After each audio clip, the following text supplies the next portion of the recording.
Millions across the country are seeing record low temperatures and dangerous weather. At least 3 people are dead after a tornado ripped through a seaside town in North Carolina Monday night. Meanwhile, in Oklahoma City, temperatures reached a low of -14 Tuesday morning. That is the coldest temperature recorded there since 1899. And in Texas, the extreme cold is coupled with power outages. More than 3.5 million homes and businesses are in the dark. National Guard troops and thousands of state troopers have been checking in with families. Omar Villafranca begins our coverage in Dallas. Tonight, the South is frozen solid. States struggling to recover from punishing sub-zero temperatures with more wicked weather on the way. The extreme conditions blamed for at least 15 deaths. Medical examiners in Galveston requesting a refrigerated truck after reports of several cold weather-related deaths. Texas's governor calling the storm the winter version of Hurricane Harvey. Over 3 million Texans are still without power because the state's grid can't keep up with the demand, and millions more are subject to rolling blackouts, some as long as 30 hours. Residents using blow dryers and heaters to thaw their frozen pipes. No water. The situation is so bad, Tara Davis is leaving the state after she, her husband, and her 8-month-old baby had to huddle around the fireplace to stay warm. They went without power for 30 hours. It was -2 degrees last night. We had our daughter wrapped up in as many pieces of clothing as we possibly could, but we were really scared. 42, 44, 46, in Houston, more than 50 48. cars lined up in search of a warm meal outside a Burger King. Dylan Fluster took his 15-month-old and a 3-year-old to a warming station in Plano. When we woke up this morning and it was still no power, it was like, can't keep doing this. Texas is the only state in the continental U.S. that has its own power grid. It's not regulated by the federal government, and tonight, people are angry that it's failed.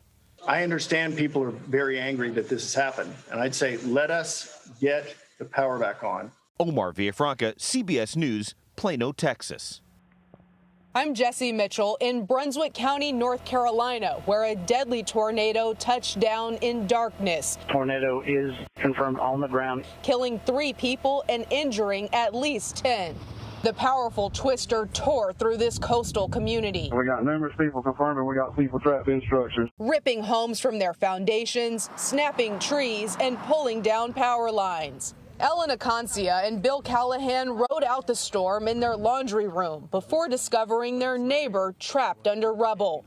He later died. All he was able to say was basically that he hurt everywhere and was in so much pain. North Carolina was one of 15 states battered by the same storm system. Tornadoes also hit Georgia and Florida. Have you all had time to even process how fortunate you are? Absolutely. Because, I mean, 150 feet away, we could have been completely obliterated as well. For more, let's bring in CBS News meteorologist and climate specialist Jeff Berardelli. Hi there, Jeff. I mean, we are seeing a lot of extreme weather across the country. Can you explain to us why? Yeah, this is something that may happen just about once in a generation, especially this far south in Texas and Oklahoma. Now, this was a bad cold air outbreak for the upper Midwest and northern plain states, but it pales in comparison, relatively speaking, to what they're feeling down in Texas and Oklahoma because they're not used to it. So let's talk about how this happened. And by the way, we saw this coming in early January because we saw something happen in the stratosphere, about 100,000 feet above the North Pole. Temperatures warmed around 100 degrees in a matter of just a few days. We call that a sudden stratospheric warming. So that was one of the natural reasons, every couple of years we see that happen, why we had a disruption in the Arctic. But there's also the unnatural reason, and that's climate change. Now, this is a theory, but climate change does similar things in the Arctic. It's warming the Arctic very quickly, in fact, 3 times faster than the rest of the globe. And we think that is weakening the lasso or the jet stream around the polar vortex, and it's allowing that cold air to be released or ejected to the south. And so we end up with this warm blocking system in the Arctic, and the polar vortex shifts all the way to the south. The cold air escapes because the jet stream becomes so wavy, and it makes its way, this bitter cold air, all the way down into the tropics. And anytime you get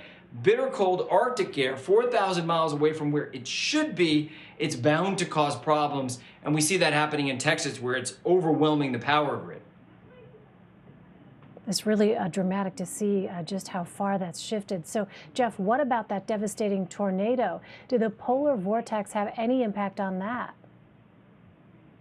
Anytime you have a contrast, a big contrast between cold and warm, which we certainly had in this case, because of course this is real pure Arctic air making its way to the south along that cold front with that storm system that delivered the snow and ice, well, it collided with all this humidity down here, and that all just kind of came together with spinning motion in the atmosphere and caused that devastating tornado in the Carolinas. Well, we're going to see another storm emerge, and as this next storm emerges, the severe weather zone is going to back up. It's going to be a little bit further towards the west on Wednesday and Thursday. So that's what we have to look forward to. That's beside the ice and snow and more cold air that's coming, Elaine.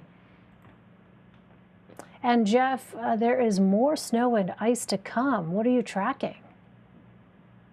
So right now it's already snowing across Texas and Oklahoma. As you can see, Oklahoma City, Dallas getting snow again. So it's another dose of significant snow for them. And this is going to continue to move towards the east. To the south of it, it's going to be ice. And so once again, we could see power outages in places like Louisiana, eastern parts of Texas right here, along with this ice into Mississippi as well. And that threat for severe weather once again in the southeast will be later tonight and during the day tomorrow. Notice as we head into Thursday, the snow moves to the north, and it's located right over New York City. And last time, if you remember, just literally this morning and yesterday, we got mostly rain in New York City and Boston. This one is going to be snowfall, and it could be substantial. Some places, Pennsylvania, New York City, maybe even Philadelphia, picking up several inches of snow. In New York City, probably 4 to 8 inches of snow. So this is going to be a decent-sized snow and ice storm once again. Let's just show you where the accumulation is going to be. There's the ice, Alston, Alexandria, Louisiana, north to around Jackson, Mississippi, and north of that. And then it's snow, and heavy snow just north of Washington, D.C., right through the mountains right here, and into New York City. Some places will pick up 6 to 12